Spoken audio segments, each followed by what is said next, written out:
Isn't it interesting sometimes what we see or don't see? And it applies to things like this stagecoach.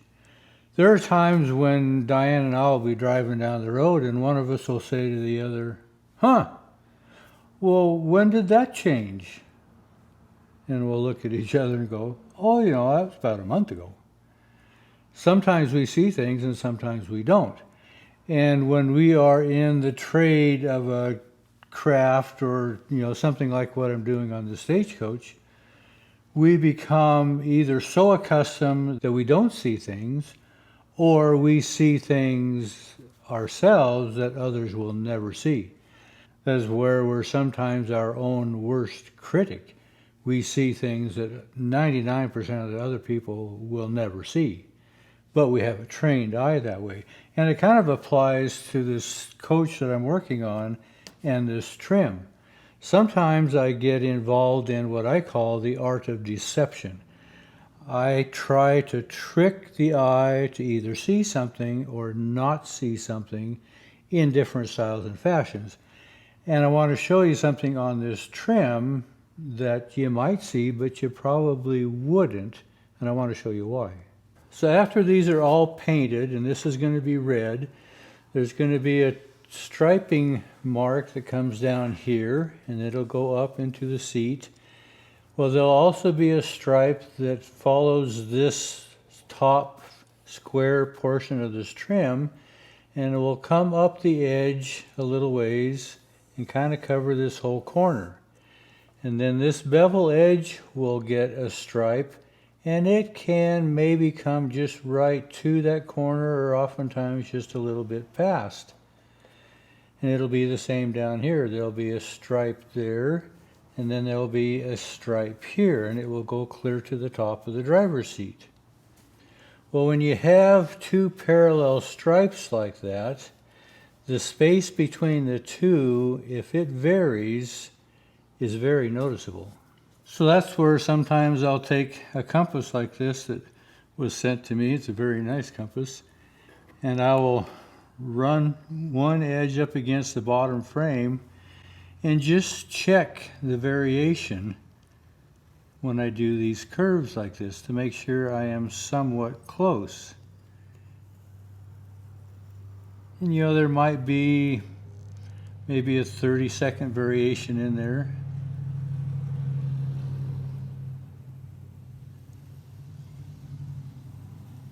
But we're pretty close, and that's what I want to check where I do these joints to make sure I have a continual flow, so when that stripe is on there that's going to accent this curve, is it continual and is it consistent as it makes this transition? The same here. Do I have a consistent width as I'm making this transition through this curve, including that joint? So on the back side, if I check my consistency here, yeah, I'm pretty close. I have maybe a 30-second variation in there, maybe right there, just a fuzz, but it's hardly perceivable. But when I come down to this bottom curve, this is why I want to show you why I do this technique, is to kind of check myself. If I follow along that curve there, right along this corner,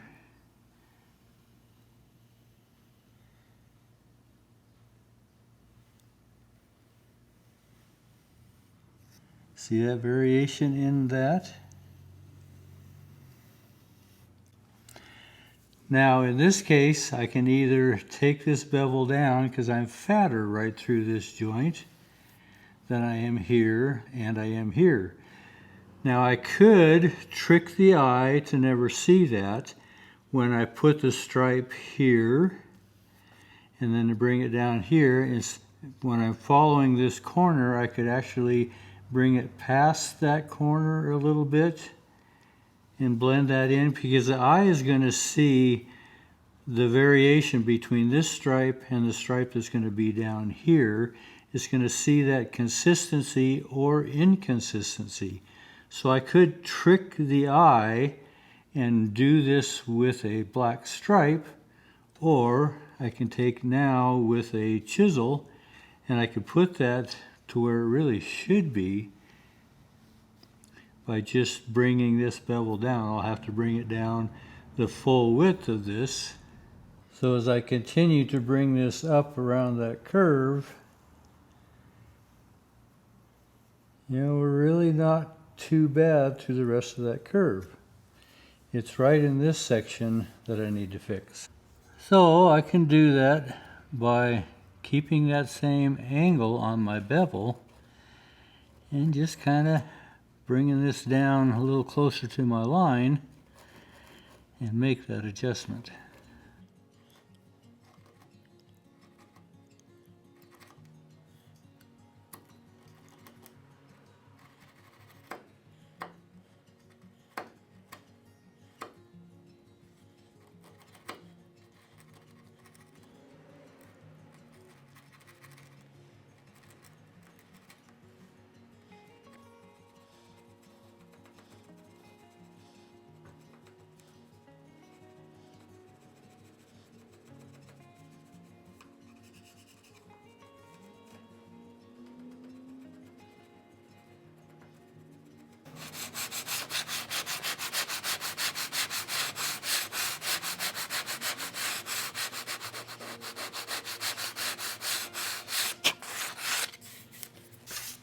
Now, if I check with my compass here,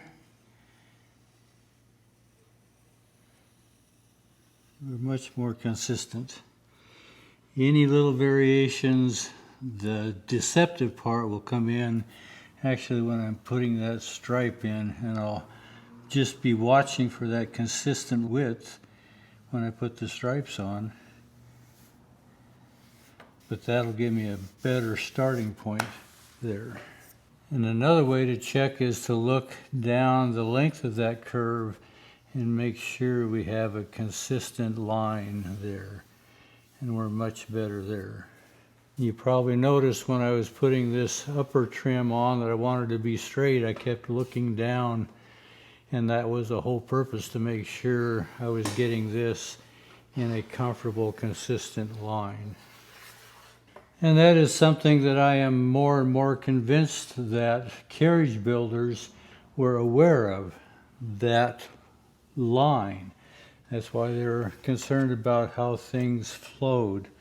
And it's really no different today. You could buy these little cars that look like boxes with 4 wheels on them, or you can buy vehicles with grace and style, and grace and style and finesse is what sells. And it's the same thing here, because they're aware of that eye appeal. They were aware of it then, we're aware of it today. So there's another little detail we want to watch, and that is where these two bevels come together. They meet right here, but they've got a blunt end right here at this joint going into this top frame. So we want to continue this on up to where they will come to a point as well. So if I were to follow this line up and stay consistently at that measurement and do it on both sides,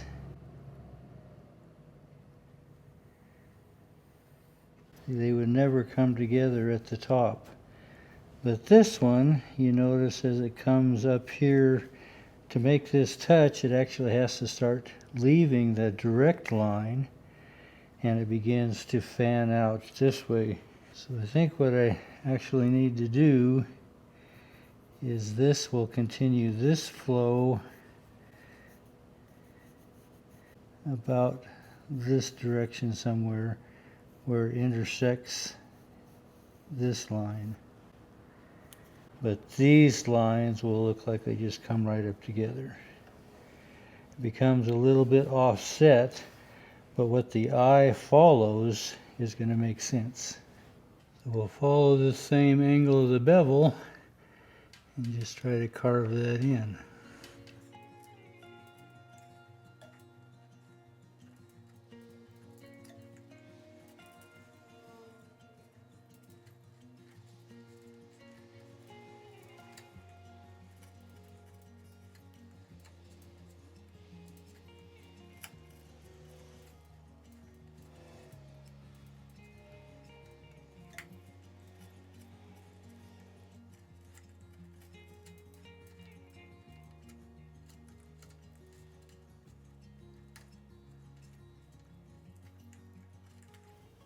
somewhere in there. I'll do a finished touch up, but that gives you kind of the idea what that should look like.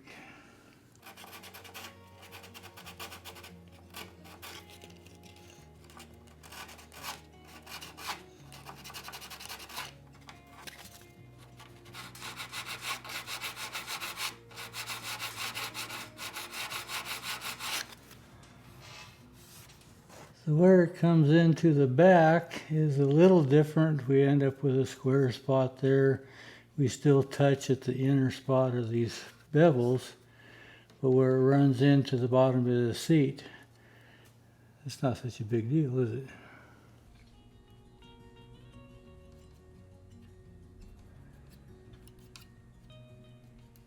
Any of these places where there's just little hairline spaces there, and make sure they all get filled up.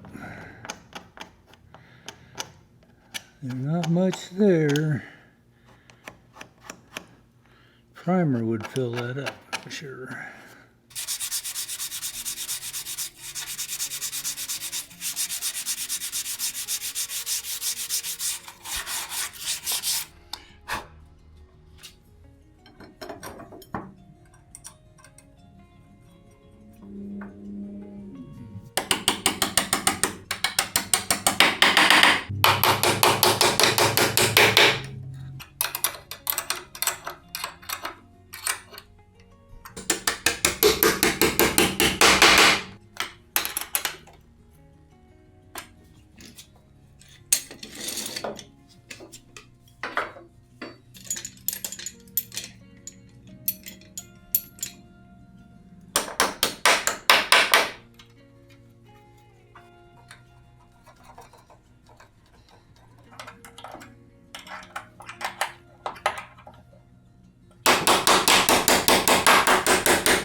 So each of these step-through cutouts have a metal plate that goes on them, as I mentioned before, and they are 1/8 by 3/4. And none of these were with this old coach, so I'm going to have to make them new. And the old iron typically has a little more of a rounded corner than this new iron is. This new iron is pretty sharp, so I'm going to take my flap wheel and just kind of soften those corners up a little bit. Now it only takes 3 per side, but I'm going to look ahead and do that right side as well, so I cut out all 6.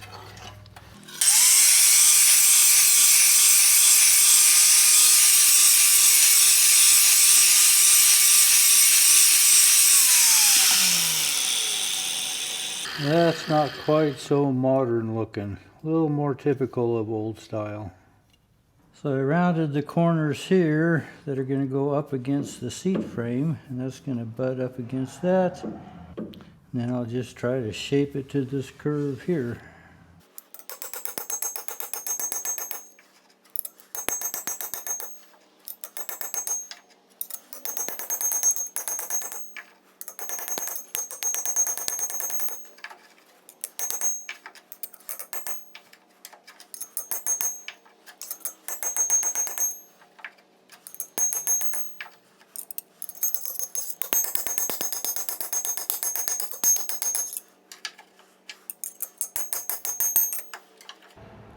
So you know by now I like to overbend things and then relax it down into the curve. And that's what I've got here. The bottom center here is pretty close. I just need to relax both ends down to where they fit. So when I shaped these, I kept my file kind of level so we have a level plane coming in. So I bent this on the level, but this is on a curve this direction. So as I hold this flat in the center, you can see how far off we are here on both ends. So this actually needs to be bent out a little bit, and then you can see maybe the difference in angle here. This actually needs to kind of twist this direction and bend sideways to match this curve here. And then this square top will actually be angled because this side panel comes in at an angle to the seat frame. So I'm going to have to bevel this to match that once I get this laid over. If I hold this flat in this position, then we're way off in the center. So it's kind of a combination of bends. We have to bend it a little bit on edge, and we have to have a little twist to it to get it to fit this shape through the curve. And I mean the curve this direction as well as this direction. Because as it sits flat in the center, so we don't line up on the ends on either end.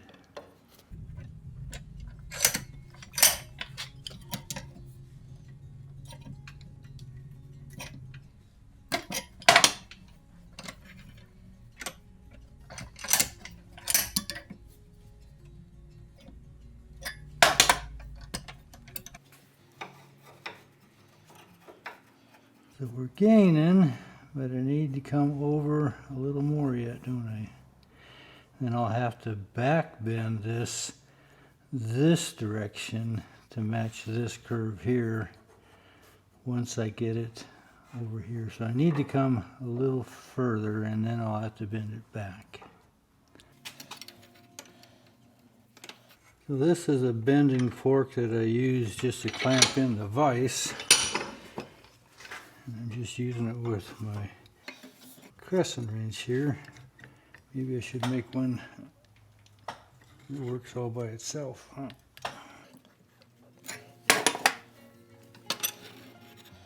And try to bend this back.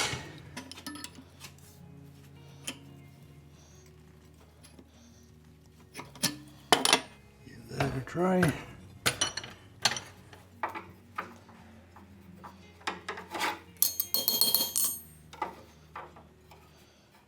I think we're closer. I still need to bevel this, and this needs to twist, kind of roll this direction. I got a pretty good gap on this side, but I'm closer on this side, so this needs to roll this way to lay this a little flatter. Maybe do this in steps.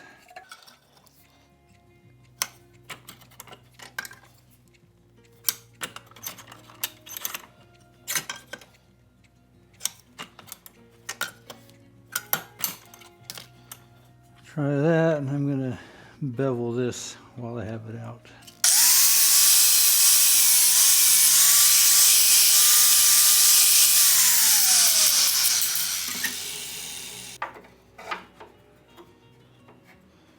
And that's actually not too bad through here.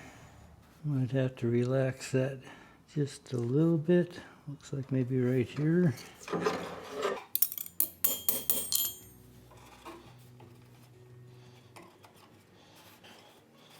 I'd say the back isn't bad. Now I have to work on the front.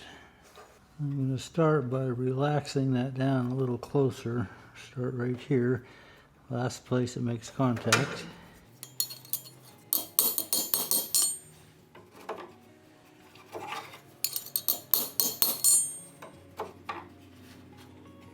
A little bit right there. We're going to be too flat there.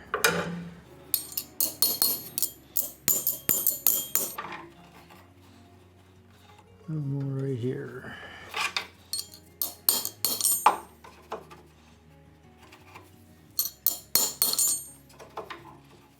So this needs to curl this way here, so I'm too far in.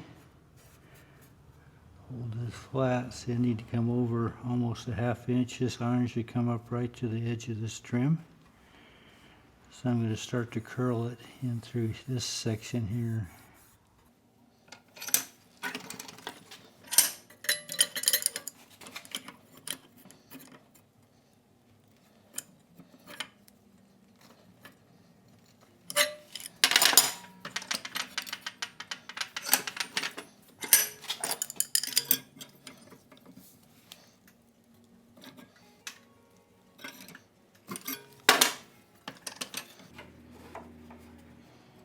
Well, we're closer where we need to be. I'm still too sharp here.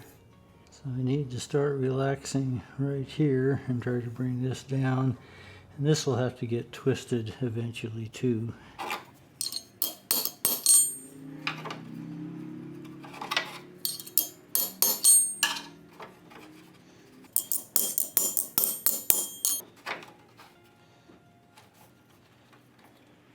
A little bit right here.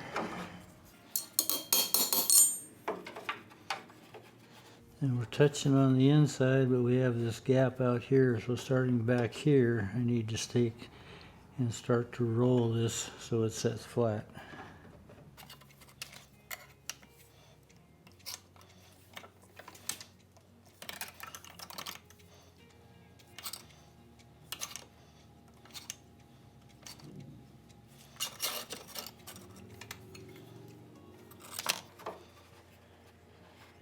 I think that's better. I changed my curve a little bit. Need to relax it a bit.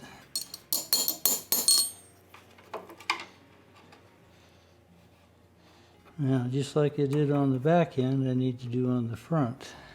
Remember how I'd bring it around, then I get right close to the end, I had to back curl it. From this back end, I need to do the same thing here. Right in through here, I need to curl it back.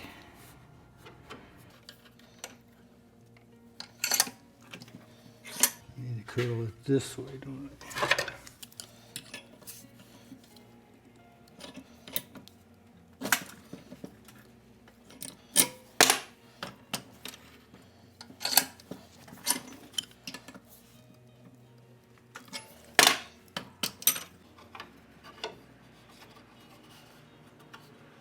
I think that's helped a bunch. You know, every time you do a little sideways bend or a little twist, you always have to go back and readjust things. But I think that's where we want it. And then this end gets kind of a point to it. So we're not a blunt end there.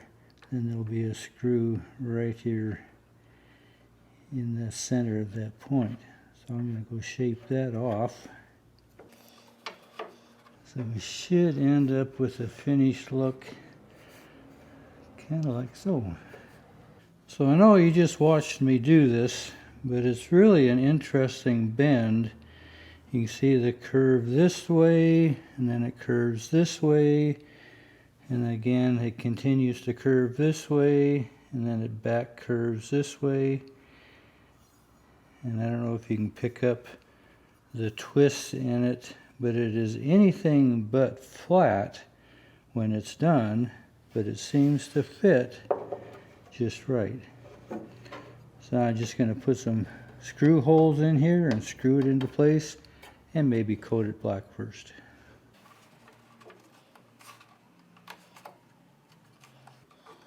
So I know every time I do this, it drives everybody kind of nuts. Don't you know you can't glue steel to wood? Well, you know by now I'm not looking to glue the steel to the wood.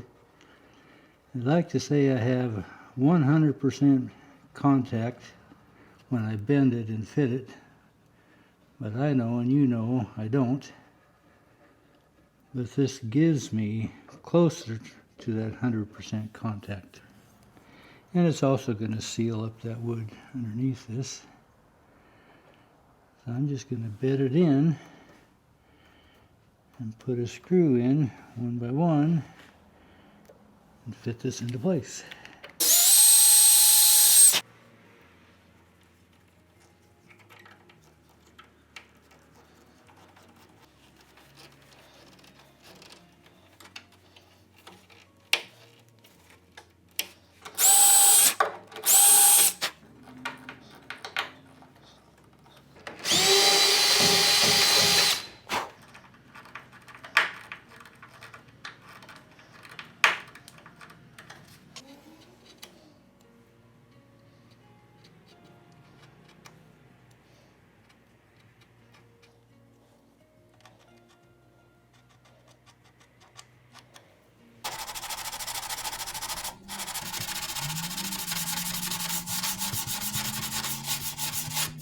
You know, doing some of this trim work can be really frustrating.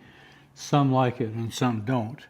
But when it comes down to doing this metal trim work, it can be even more frustrating when you get into so many compound twists and curves. It's really more complicated than it would just first meet the eye. You would think, well, just put a piece of steel on there. But you see what it takes to make it fit. The next two are about the same, except they'll have a little tighter curve here. But because of the curve of this body, this direction, it has to do all these compound bends. It has to bend out, and then it has to curl back around, and you just saw how all that works. But I think we're all seeing that all these little details really combine to make a fine looking coach. Appreciate you coming along. Thanks for watching.